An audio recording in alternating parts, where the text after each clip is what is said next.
Who was King Herod and why did he fear Jesus? King Herod the Great was one of the most powerful and ruthless rulers in the ancient world. Appointed by the Roman Empire to govern Judea, he ruled with an iron fist. Herod was known for his massive building projects, political cunning, and brutal suppression of anyone he considered a threat. But behind the power was deep insecurity. Herod wasn't a true descendant of King David. He was from Idumea, a neighboring region. Many Jews saw him as a Roman puppet, not a legitimate king. Then one day, everything changed. News arrived that a king of the Jews had been born. This is exactly what happened when a group of wise men known as Magi arrived in Jerusalem from the east. They weren't ordinary travelers. They were scholars and advisors, possibly from Persia or Babylon, respected for their knowledge of astronomy and prophecy. And these men came bearing important news. They asked a shocking question. Where is he who has been born King of the Jews? For we have seen his star in the east and have come to worship him. Imagine the impact of those words on Herod's court. Scholars from afar, guided by a heavenly sign, had come to pay homage to a newborn king. They hadn't come to talk about a political appointee or an emperor's heir. No, this was about a birth, a direct bloodline claim. The title King of the Jews implied legitimacy that Herod didn't have. Ow. And they said they saw a star sign from heaven pointing to this child's arrival. How did Herod really feel about Jesus' birth? What drove him to order the massacre of Bethlehem? Join us as we explore the heart of this terrifying Christmas story. You won't believe what Herod was truly afraid of. Now, imagine yourself in Herod's shoes.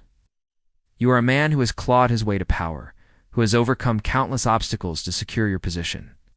You've built magnificent structures, expanded trade, and quelled rebellions, all to maintain control over Judea.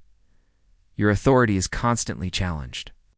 Whether by ambitious rivals, discontented subjects, or the unpredictable whims of Rome, every day is a tightrope walk between ambition and betrayal.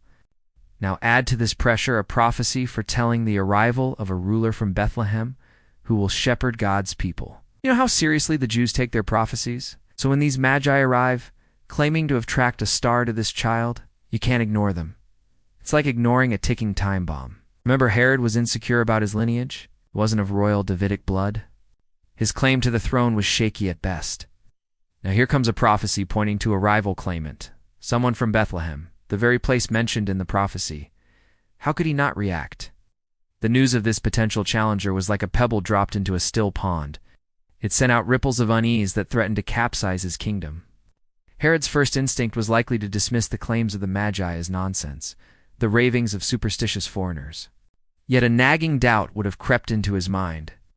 After all, he had seen firsthand how the people revered their scriptures. Could this prophecy also be true? Perhaps there was a child in Bethlehem who was more rightful heir to the throne than he was. Fear began to gnaw at him, twisting in his gut like a serpent. He couldn't let this potential threat lie. He needed to investigate, to gather information, to assess the risk. So he did what any prudent ruler would do. He summoned the chief priests and scribes, the religious authorities of the Jews, and questioned them about the birthplace of the promised Messiah. They directed him to the town of Bethlehem, the place where David had become king. With the religious leaders pointing him in that direction, Herod's fear took on a new urgency. Was this child in Bethlehem the very Messiah they spoke of? Was he the one who would overthrow him, who would shatter his kingdom? Now, at this point, you might think that Herod should have acted swiftly, that he should have raced to Bethlehem to find this child. But remember, Herod wasn't just a fearful ruler. He was a cunning one. He needed a strategy, a way to neutralize this threat without tipping his hand. So he feigned interest in the child. He sent the Magi back to Bethlehem, ostensibly to find the child and pay him homage. But we know his real intentions. He wanted to locate the child, and once he found him, he intended to eliminate him. As the Magi journeyed to Bethlehem, Herod's anxiety grew. He paced his palace, his mind racing, his hands clenched into fists. He thought about the countless enemies he'd made over the years, the rivals who would rejoice at his downfall, the ambitious governors in Rome waiting for him to slip up. Could this child truly be his undoing? Each passing day that the Magi were away felt like an eternity. The longer they were gone, the more the possibility of a rival claimant grew in the minds of the people. And the deeper Herod's fear became, the more determined he was to snuff out this growing threat. Finally, the Magi returned empty-handed, having been warned in a dream not to go back to Herod. This only fueled his suspicions. They hadn't found the child not because they couldn't, but because they didn't want to tell him where he was. Now his fear gave way to anger. Betrayed by these foreign astrologers, he decided to act. He ordered every male child in Bethlehem 2 years old and under to be put to death. It was a brutal, horrifying act, but it was also a desperate one. He had no proof that the child he feared was among them, but he couldn't take the chance. It was better to kill dozens of innocent children than to risk letting the true Messiah live. So why did Herod kill the children of Bethlehem? Because he was driven by an all-consuming fear. Fear of losing his power. Fear of being replaced by a rival claimant. Fear of the wrath of a vengeful God. He didn't want to die knowing that a more legitimate ruler sat on the throne. He didn't want to be remembered as the king who let the Messiah rise up under his watch. But remember, Herod's biggest fear wasn't Rome, wasn't losing his head, wasn't even losing his kingdom. His greatest fear was the idea of a kingdom that didn't end. He couldn't comprehend a ruler whose power came from God and whose reign had no limits. Couldn't fathom a king who didn't seize power through conquest or maintain it through brute force. Years later, when Jesus rose to preach a kingdom not of this world, when he attracted followers by the thousands, when he performed miracles that shook the foundations of nature itself, Herod's worst fears were realized.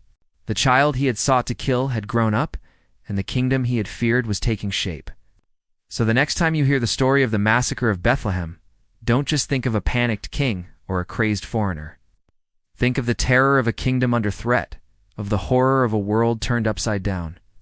Think of the fear that grips the hearts of those who cling to power and resist the call to something greater. In Herod's case, it was too late to turn back. The path to power had been paved with ambition and secured with tyranny. There was no room in his heart for a kingdom without end. What do you think? What was the single most compelling part of this story for you? Let us know in the comments section below.